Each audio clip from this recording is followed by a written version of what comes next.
Welcome back to Follow the Money with Ugodre, brought to you by Nairametrics in partnership with Classic 97.3 FM. Like I said, you can view us on YouTube, we're streaming live, and like other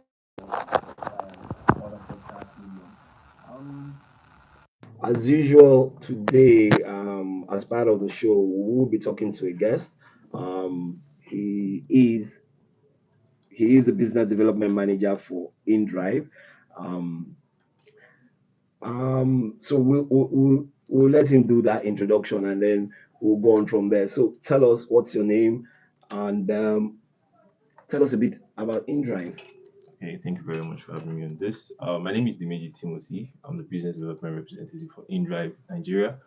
InDrive is a ride-hailing platform. We're not just a ride-hailing platform; we're a people-driven platform, and we basically challenge justice through different things, and technologies at the core.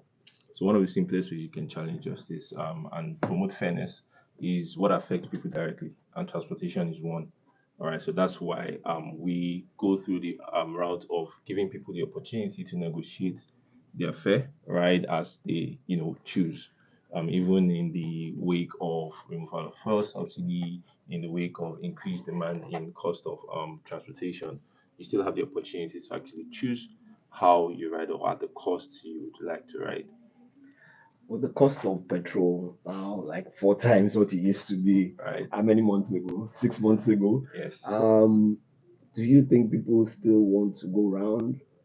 You know, despite the fact that even to catch a bus now is very expensive. I mean, it's business. It's one of the things. It's mobility is like the basic need of human being. Remember basic science, right? It's one of the first things that we say. Okay, it's a characteristic of a living person is moving around, and that's why it's no matter how bad it gets, people still need to move. And no matter how bad it gets, we just still need to innovate ways to make this as fair as possible, and that is what we do at InDrive. You spoke about transparency and challenging injustice. How has that shaped the concept of how the company operates and how do you make money? Is it a social? Are you doing corporate social I responsibility? mean, obviously, every business has that need to make revenue, but what we do when we say we're challenging injustice and driving transparency is basically turning intangibles and leveraging technology to make people feel what it means to actually experience that thing. For example, our fixed price model, all right, makes people understand or feel what it means to be transparent. You start a trip, for example, I'm coming from Ugodre down to VI. I know that this is how much I'm going to pay at the end of the day. It doesn't change traffic or no traffic. Now, this is how we, challenge injustice and ensure that it is transparent, unlike what is attainable in the riding industry. When you start a trip and there's traffic, just best believe, and there's so just best believe that you'll be paying more than what you bargain at the start. But on InDrive, we do not have that. So that is one way in which we are challenging injustice. So we embed intangibles like that, like fairness and transparency, and leverage technology to ensure that people are able to feel those things. So in 2021, InDrive, achieved unicorn status, and Mm. what kind of significant financial success has that brought to InDrive? That's one. And then two, the kind of financial milestones, the challenges that from a financial management perspective and a business perspective as a whole um, are facing the company. When you consider the fact that if I'm, like you said, if I'm coming from Ugudu to VI and then there's traffic, why should I not pay more? Well, it's Because basically you have to fairness. run the car has he has to buy petrol now. There's more petrol being used. Okay, all right. I'll take it from 2 points: the fact that we achieve unicorn status, and also why you shouldn't pay more. All right. So I like to say, and a whole lot of us at our team like to say this thing about the experiences or the challenges you overcome on a journey are as important as the destination. So achieving unicorn status is something that if you're doing well, you should, right? It's a feat.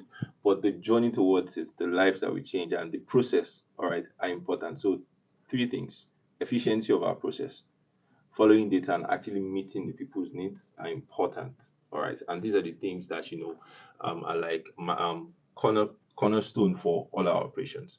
Now, as to the other question, which goes into meeting needs. When you meet needs and it's actually hitting a product market fit, for example, when there is fuel scarcity, we experience a lot of patronage because we were fit for the market.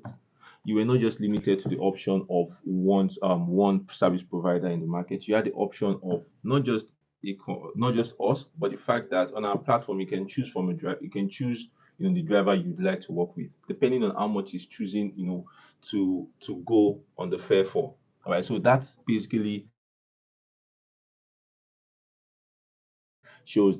What has been that thing that you would say in Nigerian markets, that differentiates those other markets? And then how have you addressed the financial intricacies when you consider the fact like you heard us when we were saying inflation is 28.2%, exchange rate is depending on where you're buying from, is that over 900 or over 1,200?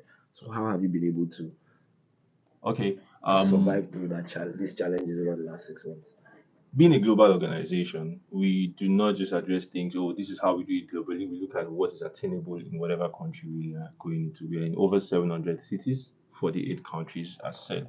But in Nigeria, um, one of the things that has made us overcome the challenges is actually our, I wouldn't say low cost, but the fact that our product is already fit. For example, our drivers, all right, they are charged the lowest anywhere commission at 9.9%. You never get there on any application.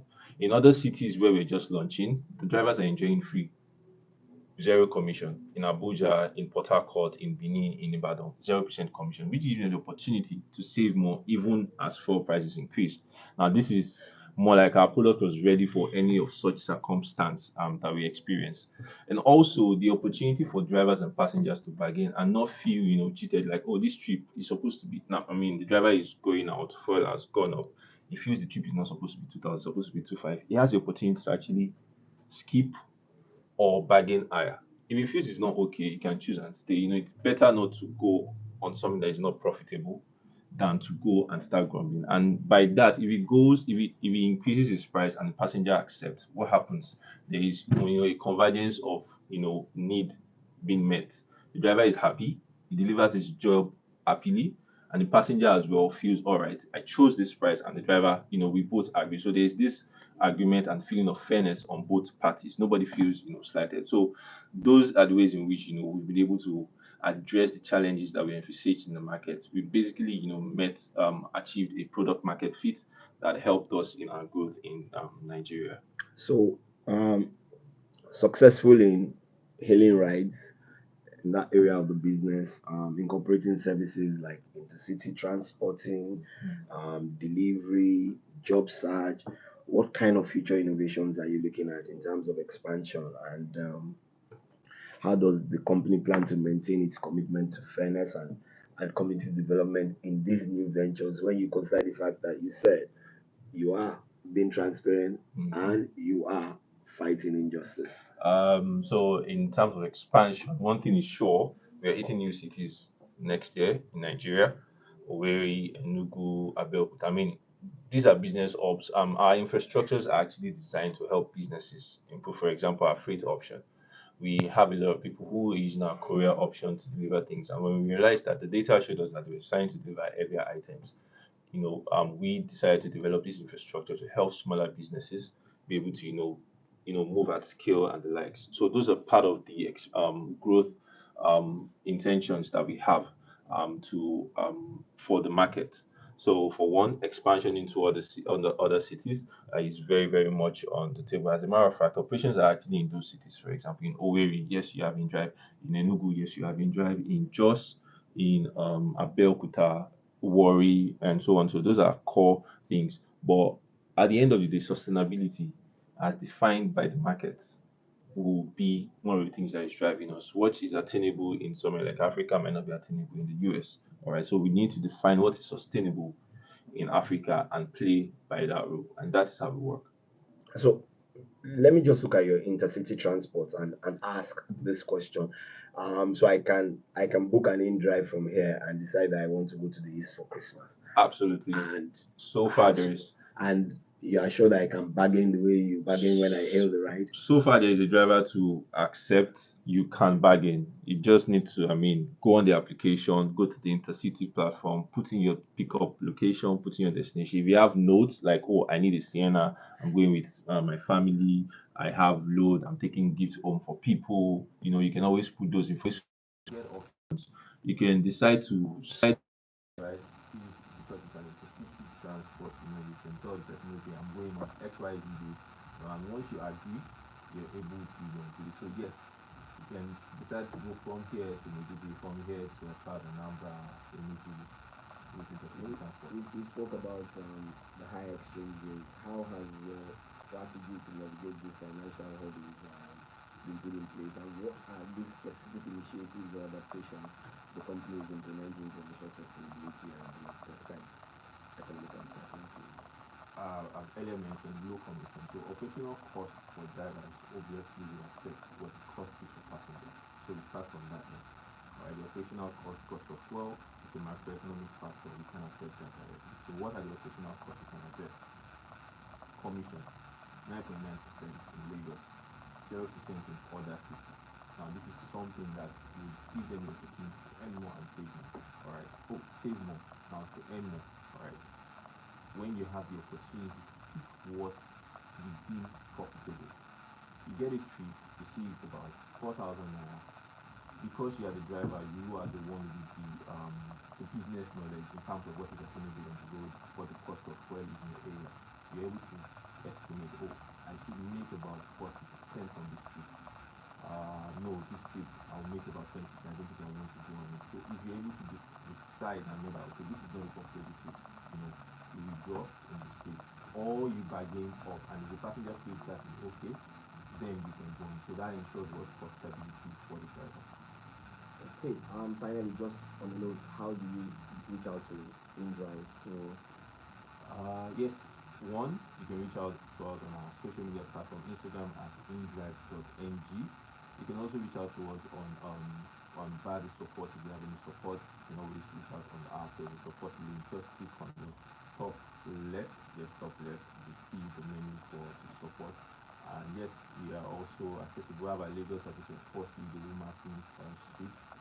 So okay, thank you very much for joining us on Follow the Money. for having me. This has been Follow the Money with Ugodre. Your host for today, Wadi Ahime.